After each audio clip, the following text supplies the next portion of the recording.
everybody. Here with Scott Harestad and Brett Hatton. We're at the MC Masters, and one thing we wanted to do was talk to all you fleets out there in America about, what it means to do things together, travel together, build fleets together. These two guys have done it for a long time together at one of our original great fleets, Spring Lake Yacht Club. I think it's Fleet 7 or something. It is 7. Yeah, Fleet 7. So Scott, Brett, tell us a little bit about just how you got rolling in scow sailing, and give us a little bit of the backstory and what's going on. Well, you could start with our parents just wanting to get us out of the house for the right, weekend. right. Yeah. So the interesting story, we both were sailing MCs at about 16, 17, and he went to his dad and got money for half a seaboat and said, ask your dad for $4,000. The seaboat was $8,000 at the time. I'm like, oh, my dad will never get it to me. And he did. So we bought our first seaboat together. And so Brett and I and Todd used to travel every single weekend for 4 years. Yep. We'd get out Friday, drive to wherever the regatta was, Right. and sail, and then run into Walter Lespartsky and Tom Keenan You're and in the seaboat Glenn fleet Warren. right now. We're talking MCs. Oh, yeah. We're at the MC Regatta. But anyways, that's how we started traveling. But here's the deal. Wait a minute, Brett, come back here. Get back in here. Oh, we better go back. And I'm Commodore of the E-boat fleet also, by the way. But So it's like here's the super cool thing. But anyways, that's our traveling career together. I mean, it led to where we're at now. It all transfers, right? I mean, at the end of the day, some of us grew up in butterflies. Yeah, we all and then did worked that. our way up to seaboats, and then we regressed to MCs. A lot of people don't know that story. Regressed No. to the most some of popular us are one big design enough- fleet in the country. This is a true story. Regress. Okay, so let's getting back good. up the truck. Even over in Pewaukee with Andy Burdick, he started in a butterfly, went to a seaboat, came back to an MC. He started in an X. Well, Andy was actually, he was in a butterfly. Well, he was a master in an X, up, down, Pewaukee. And our friend Todd Boscraft was a Famous Hobie Cat story. sailor. on Lake Andy's only Michigan. won 60 national championships, so Is he whatever. retired yet? But at the end of the day, the super cool thing is at Spring Lake, that was a club that is so typical of what can be and can still be within Scout World. Is we can sail multiple classes. We can support seaboat sailors, can support MC sailors can support seaboaters. And a lot of the people, if you look at the roster, as you go through the registration list of all the people sailing here, a lot of them are seaboaters and e-boaters. Oh, yeah. And they're sailing MCs because we can do it by ourselves. We can do it Right. with a crew. Yeah, today you guys went solo. I went with the crew, and that's how it rolls in the MC. You can go either way, and it's fun. There's a reason I go solo. There's a reason I go solo also. But usually it's to get some quiet time because I can hear him from wherever he is all over the race course. But you're exactly right. We're really, really fortunate at a club like Spring Lake. We start the kids off in opties, and they're into butterflies, and then we race MCs, we race seaboats, e-boats, and we're a small club, as you know, on a really small lake. But we love to spend time together with our club members, get the kids involved, and just go from generation to generation.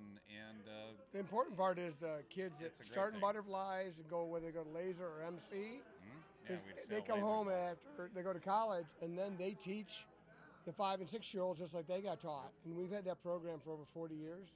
Yeah. And that's the essential growth of our club, and the longevity of our club is you get those kids. And now they're getting sailing scholarships. So we got like 6 kids from Spring Lake with sailing scholarships at college. Yeah. And I mean, that's unheard of. So it's And awesome. one thing, we talked about it earlier yesterday in a couple of our videos with y'all. One thing that Spring Lake has always had figured out before, really, clubs are working hard on this now, but you got to take care of the entourage and the people not sailing. It has to be as much fun on shore absolutely. as it is sailing. And if it's on, as much fun on shore, then we get to go sailing. Yes. So it's a complete package, and the clubs that do that well are the clubs that are growing. That's exactly right, and that's what makes our club as popular as it is, generation to generation to generation, and we, as I say, we love on all the members. and many people The that spouses that don't spectate- sail, Yes. they How go many out on a party generations do you boat go and they back, party and they like throw us beers at my the family race and 4, cheer us on. So. easily 100 years. Our club is 103 years old, I And think, then you this go year. back through your family, the Yes. Verplanks and everybody Oh, else. yeah. But when I say four Four generations. generations, I've got 3 great-grandparents on both sides of my family, the Hattons and Verplanks, Yep. that were members Yeah. around the That's super turn of cool. the... We've yeah, all the- taken our the- turn with a 5-year flag century. line and been Commodores. So, Yeah, you know, you get them involved not only just in the sailing part of it, but on You volunteer. volunteering. That club runs on volunteer and, Yep. and money donations. So we've been around for a long Very time. much like a club here at Cuca. Yeah. It's a fantastic, If you go- friendly, yeah. all-inclusive vibe. You go through the roster of U.S. Sailing, there's about 2,500 clubs in America. Probably 2,000 are volunteer-led. So it's not only about just going out and sailing, you got to give back. And if you're in that position where maybe I can't sail so much, giving back is a great way to help your club grow. Oh, But- that's It's just like absolutely getting true. people out on their trailers today, right? Yeah. Well, We yeah, all so helped everybody get people the out of three the of us water today. Right. made a big deal of it today. The 3 of us focused on getting all 45 boats out, and we probably touched 35 to 40 of the boats. yeah. The 3 of us just pushing trailers down, helping people out. We asked every single person what they needed, and there Correct. was a lot of people in back who may be a little frustrated and they don't know what they need. You just ask them what they need, and they feel like they're included. They feel like they've been heard. Right. You're right. And that's what's going to make our class grow, y'all. Yeah, more That's people here at exactly the it, but Masters this that's year. why the class is so successful and has been for so long, is because people understand that vibe, and it's super important to embrace It's that. our biggest strength. It's absolutely. It's a very much y'all come. take But we have a great environment. website. We got great communications with you guys.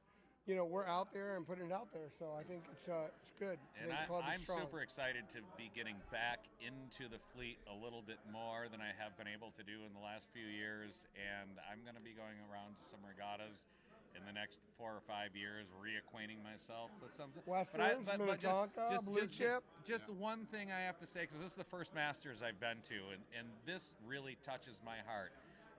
And I mentioned it to you, and I mentioned it to you earlier. When I'm around guys and being introduced to people like Mike Keenan and Phil Eklund, I've known Mike for years, and Phil I've just met, and I learn a little bit about their backgrounds and what they've been up to. And these guys are coming Legends. They to fought us for our out of country. America's greatest crazy generation. All I want to do is spend time with these guys, listen and learn. These 2 gentlemen happen to be war Veterans. war heroes, Aviation. Aviation, fighter yeah, both of them. pilots. The 60s, when things were going a little bit, they were a little challenging over in the Far East and whatnot. And but to listen to them and then see them out on the race course, and it's We can give back to 'em. Yeah, it's such a great environment because they love to come to regattas and share with us. And I love to just spend time with them and listen and learn and say thank you. But it kind of Guys. goes throughout the fleet. Well, welcome to the Masters. Yeah, I know you exactly. don't want to be Yeah, over don't- 50, I but you know want it. to. Steal the I candy. He hate didn't want to be admitting over it to 50. He didn't myself. want to do it, but In we fact, finally got him here. We have a gift for Brett. It's called the New York State Voters Guide. Thanks. One was given to me earlier. This is your official copy for race 3 tomorrow. All right. This guy here, who legged Hopefully out a it'll quarter point me the mile, right he didn't direction need on the one. first leg. Yeah. He doesn't need one. See y'all. Thank you. you.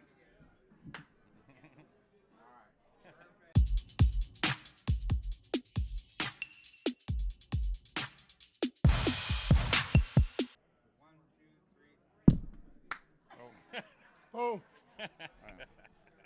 You want to start that over? we had a lot more outtakes. We better get Well, around this they're shot. mixing What was sound. that for? They're mixing sound and video, so they have Oh. to have a clap to get the sound and video.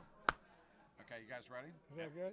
Okay, 1, 2, 3. A little bit from afar, but just tell us a little bit, guys, about what's going on at Spring Lake and what just drives you as a group. I know you took like 6 or 7 boats to. Oh, we're Okay, gonna hold on. refocus. Cut.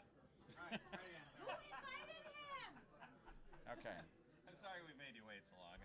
We were pulling up here, and we were driving in here, and I said, Ronnie's got to be smart. Okay. All right, ready? You ready?